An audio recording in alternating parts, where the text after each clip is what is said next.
오늘은 말레이시아에서 일어난 사건에 대해 이야기해 보겠습니다. 말레이시아 쿠알라룸푸르. 말레이시아 연방 수도이자 최대 도시인 쿠알라룸푸르는 동남아시아에서 가장 빠르게 성장하는 도시 중 하나로 우리나라에도 많이 알려져 있습니다. 오늘 사건의 주인공 왕리진. 당시 나이 28세, 1974년 7월 18일 생으로 부유한 가정에서 태어났습니다. 그녀는 아버지, 어머니, 두 명의 여동생과 함께 행복한 어린 시절을 보냅니다. 모범생이었던 그녀는 성격도 좋아 주위에 친구가 많았습니다. 왕리진은 태권도의 매력을 느껴 오랜 기간 수련하고 검은 띠를 딴 태권도 유단자였습니다. 20살이 된 왕리진은 미국으로 유학을 갑니다. 거기서 미국 국적을 가진 화교 왕이텐을 알게 되죠. 둘은 곧 연인 사이로 발전합니다. 그리고 왕리진과 왕이텐은 2001년 결혼합니다. 두 사람은 매우 행복한 결혼 생활을 합니다. 영원할 것만 같았던 이들의 행복은 2년 뒤 왕리진에게 닥친 불행으로 그리 오래가지 못합니다. 어떤 일이 일어났는지 함께 2003년 6월로 가보겠습니다. 2003년 6월의 어느 날, 미국에 살고 있는 왕리진은 고향 말레이시아로부터 청천벽력 같은 소식을 듣게 됩니다. 아버지가 암에 걸려 당장 수술을 해야 한다는 것이었죠. 그녀는 부모님이 계신 말레이시아로 돌아가 병원에 누워 계신 아버지를 지극정성으로 보살폈습니다. 딸 왕리진의 마음이 하늘에 닿은 것일까요? 아버지는 성공적으로 수술을 마치고 조금씩 건강을 회복합니다. 한시름 놓은 왕리진은 다시 미국으로 돌아가기 위해 6월 14일 미국행 비행기표를 예약합니다. 2003년 6월 13일 미국으로 돌아가기 하루 전 그녀는 가족, 친구들과 쿠알라룸푸르에 있는 한 고급 레스토랑에서 저녁을 함께 먹습니다. 오랜만에 친구들을 만나 함께 저녁을 먹고 이야기를 나누니 왕리진은 무척 즐거웠습니다. 식사를 마친 왕리진의 어머니 파리는 피곤하다며 먼저 집으로 돌아가겠다고 합니다. 왕리진은 여동생 리셴과 함께 어머니를 배웅하기 위해 자리에서 일어납니다. 이 쇼핑몰은 진입시 주차권을 받아 쇼핑몰을 나갈 때 매장 내에 있는 주차요금 정상기에서 결제를 하고 나가게 되어 있는데 왕리진은 실수로 주차권을 차에 두고 가져오지 않았습니다. 그래서 주차권을 가지러 왕리진 혼자 지하주차장으로 내려갑니다. 그동안 어머니와 여동생은 주차요금 정상기 앞에서 왕리진을 기다리기로 합니다. 하지만 20분이 넘도록 왕리진은 오지 않았습니다. 너무 오래 걸리는 게 이상하다고 생각한 여동생 리셰는 몇 번이나 왕리진에게 전화해보지만 그녀는 전화를 받지 않습니다. 어머니 파리와 여동생 리셰는 무슨 일이 생긴 건 아닌지 걱정돼 서둘러 지하주차장으로 내려갑니다. 그런데 주차장에 아무도 없는 것이었습니다. 왕리진은 물론이고 그녀의 차가 있던 자리에 차도 보이지 않았습니다. 두 사람은 불길한 생각이 들었습니다. 그들은 보안요원을 찾아가 상황을 설명하고 도움을 청합니다. 어머니와 여동생은 보안요원과 함께 CCTV를 확인합니다. 10분 전 왕리진의 차가 갑자기 이동하더니 주차장 차단기를 치고 주차장을 빠르게 빠져나갑니다. 그런데 놀랍게도 운전석에는 왕리진이 아닌 정체를 알 수 없는 의문의 중년 남성이 앉아 있었습니다. 그리고 CCTV 화면이 흐릿해 명확하게 보이진 않았지만 조수석에 몸을 잔뜩 웅크리고 있는 여성의 모습이 보였는데 마치 왕리진 같았습니다. 이 모습을 본 어머니 파리는 다급히 경찰에 신고하고 가족에게 이 사실을 알립니다. 왕리진의 가족은 이튿날 언론을 통해 많은 사람들의 도움을 호소하고 왕리진과 관련된 의미 있는 제보를 제공하는 이에게는 1만 링깃, 우리 돈 약 285만원 상당의 현상금을 지급하겠다며 이 사실을 SNS에 올립니다. 또 거리로 나가 직접 전단을 나눠주며 사람들의 도움을 호소했습니다. 경찰은 곧장 수사에 착수하지만 이틀이 지나도록 결정적 단서를 찾지 못해 수사는 난항에 빠집니다. 왕리진의 가족과 남편은 엄청난 충격을 받았지만 태권도 유단자인 왕리진이 쉽게 당할 리 없다며 서로를 위로합니다. 2003년 6월 15일 저녁 7시 경찰은 인적이 드문 공업단지에서 버려진 차 한 대를 발견합니다. 왕리진의 차와 매우 흡사해 보였는데 불행히도 경찰 내부 시스템 장애로 인해 발견 당시 바로 차량 조회를 할 수 없었습니다. 이틀 뒤 차량 번호를 조회해 보니 왕리진의 차로 확인됩니다. 많은 사람들은 안타깝게 골든타임을 놓쳐버렸다며 경찰을 질책했습니다. 뒷좌석에는 피해자의 것으로 보이는 혈흔이 묻어 있었고 차량의 오른쪽 앞바퀴가 터져 있었습니다. 또 차 안에서 피 묻은 하이힐과 머리카락, 마른 나뭇가지 등이 발견되었고 차 내부 곳곳에서 용의자의 것으로 보이는 남성의 체액이 검출되었습니다. 경찰은 현장에서 검출한 DNA를 DNA 데이터베이스와 비교해 봤지만 안타깝게도 일치하는 사람을 찾을 수 없었습니다. 모든 것이 좋지 않은 방향으로 흘러가고 있었습니다. 왕리진의 어머니는 딸이 다른 곳에 살아있을 것이라며 그 희망을 버리지 않았습니다. 6월 17일 왕리진의 차가 발견된 곳에서 약 2km 떨어진 지점에서 인부 한 명이 철도 옆 하수구 점검을 하고 있었습니다.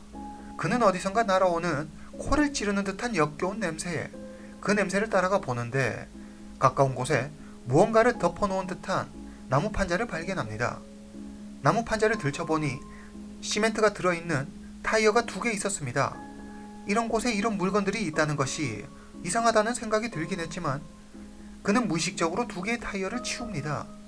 그런데 순간 너무 놀라 소리를 지르고 맙니다. 그 밑에는 2손이 결박된 채 참혹한 모습으로 숨진 여성이 있었습니다.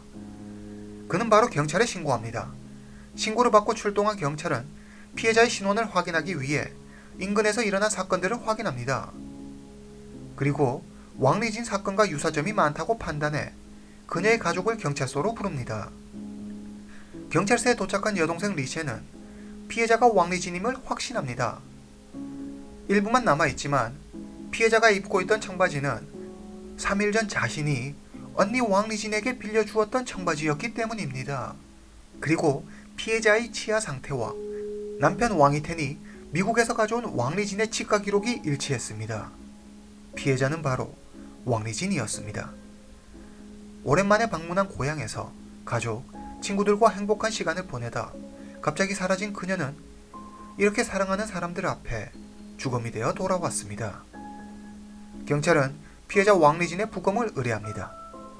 부검 결과 왕리진은 약 3일 전 사망한 것으로 추정되며 피해자 몸에서 신원 미상 남성의 체액이 검출됩니다. 경찰은 체액에서 검출한 DNA를 DNA 데이터베이스와 비교한 결과 일치하는 정보를 찾지 못해 용의자 특정에 어려움을 겪습니다. 당시 말레이시아 상황을 살펴보면 DNA 데이터베이스 구축에는 성공했지만 실효성에서 아직 역부족이었습니다. 참담한 현실에 왕리진의 가족은 큰 슬픔에 빠졌습니다. 이 사건이 언론에 보도되자 말레이시아 사람들은 충격과 경악에 빠졌습니다. 그들은 하루빨리 흉악범이 잡히기를 바랬습니다. 언론의 압박에 경찰은 특별수사팀을 꾸려 대대적인 수사에 돌입합니다.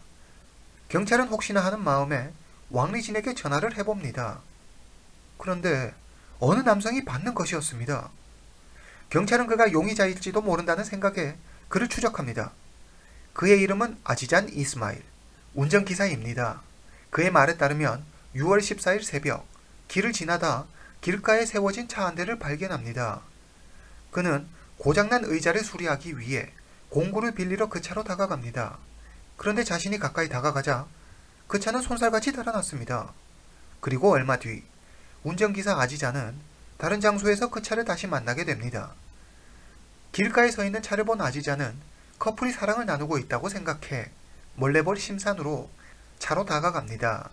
하지만 차에는 아무도 없었습니다. 그는 뒷좌석에 있는 가방과 휴대폰을 보고는 훔쳐 달아납니다.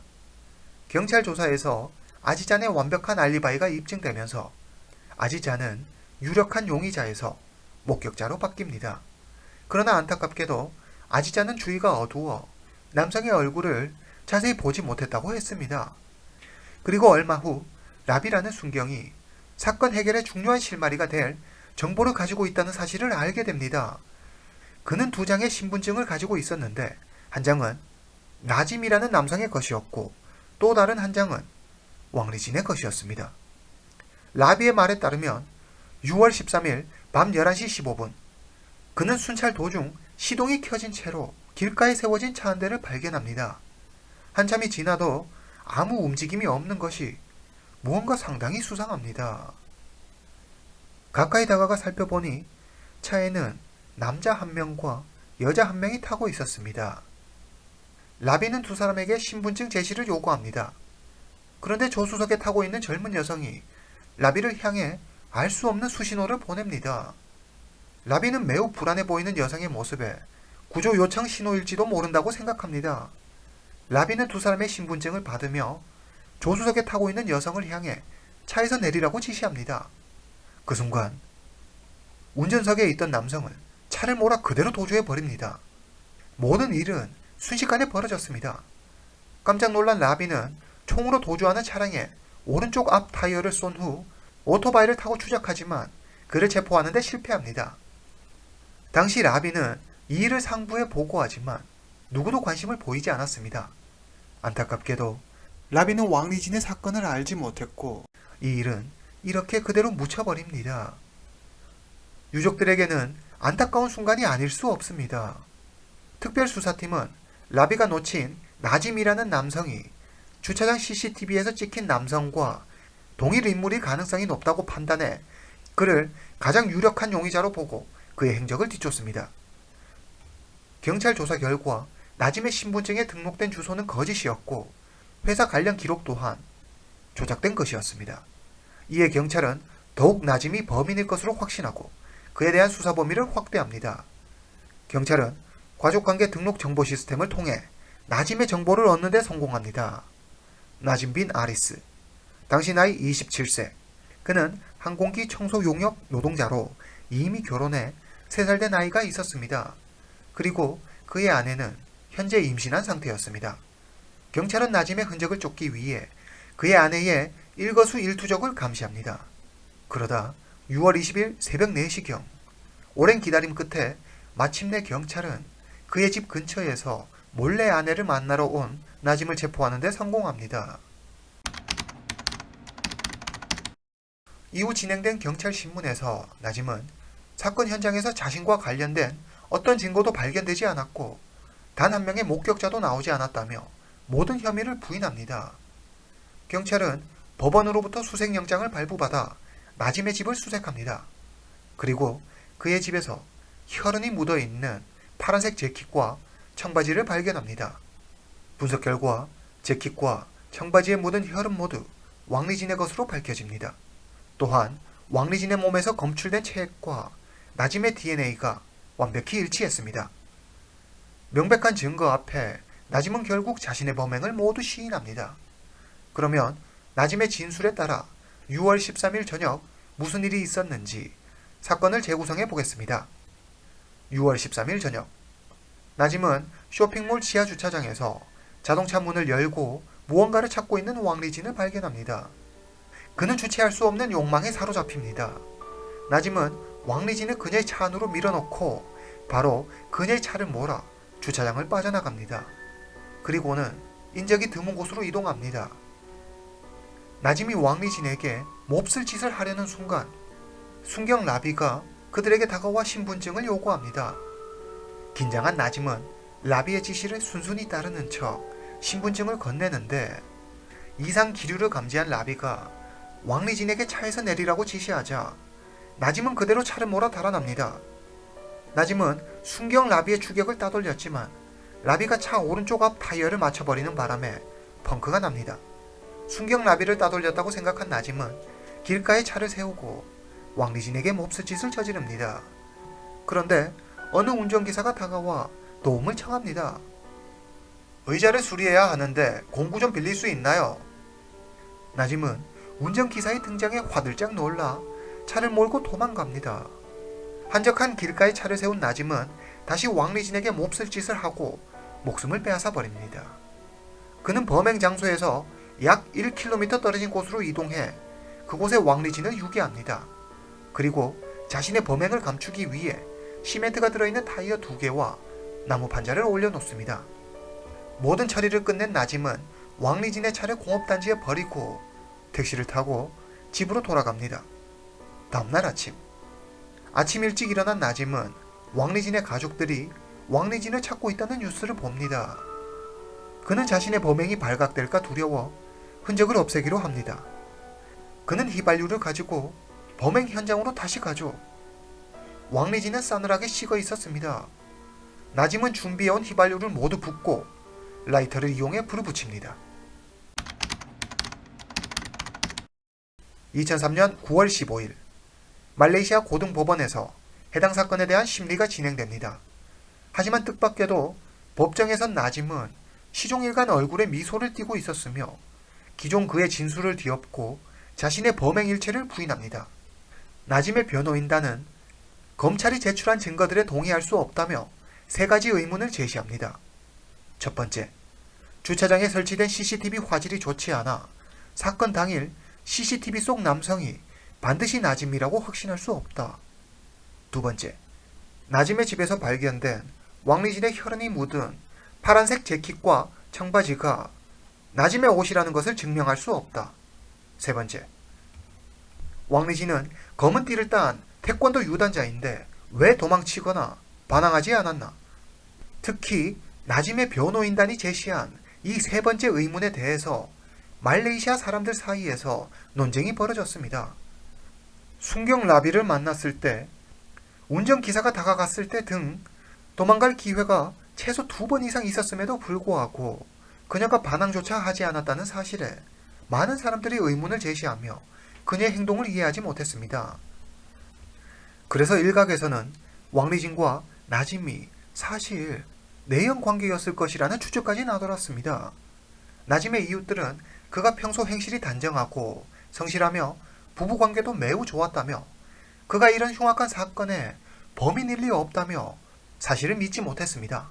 하지만 이 사건을 담당한 범죄심리학자는 나짐이 분명 범인이 맞다며 딱 잘라 말했습니다. 범죄심리학자는 심리검사를 통해 나짐을 분석한 결과 그는 극도의 개인주의적 성향에 일탈적 성적 환상을 충족시키려는 사이코패스일 뿐이라고 했습니다. 이런 유형의 사람들은 평소에는 정신병질이 내부에 잠재되어 있다가 범행을 통해서만 밖으로 드러나기 때문에 평소 자상한 남편, 온화한 아버지 등을 연기해 주변 사람들은 잘 알아차리지 못했을 것이라고 했습니다. 이 사건은 기소된 2003년부터 2년 동안 치열한 법정 공방을 벌입니다. 경찰은 이 기간 동안 추가 조사를 통해 나짐의 유죄를 입증할 만한 증거들을 찾아냅니다. 경찰은 세상에는 알려지지 않았지만 최소 3명 이상의 여성이 나짐에게 당했다는 사실을 발견합니다. 경찰은 그녀들이 법정에 나서서 증언해 주기를 원했지만 그녀들 모두 결혼한 상태였고 지난날 있었던 좋지 않은 일에 대해 언급하고 싶지 않다며 법정 증언을 거부합니다. 경찰은 결정적 증거로 왕리진을 결박할 때 사용한 천을 제출합니다. 이 천은 특수 재질로 제작되어 일부 특정 업종에서만 사용하는데 나짐이 다니고 있는 항공기 청소 용역 회사가 이 천으로 비행기 창문을 닫고 있었습니다. 2005년 2월 23일 법정은 나짐에게 유죄를 판결해 사형을 선고합니다. 나짐은 1심 판결에 불복해 2006년, 2007년 모두 항소를 제기하지만 법원은 이를 기각합니다. 2008년 나짐은 말레이시아 군주 술탄에게 사형을 무기징역으로 바꿔달라며 직접 편지를 보내 특별 사면을 요청합니다. 그러나 2008년 10월 14일 연방법원은 1심의 판결을 그대로 유지해 2016년 9월 23일 새벽 나짐의 형이 집행됩니다. 왕리진의 가족은 먼저 떠난 왕리진을 생각하며 눈물을 흘렸습니다. 오늘 이야기는 여기까지입니다. 다음 시간에 뵙겠습니다.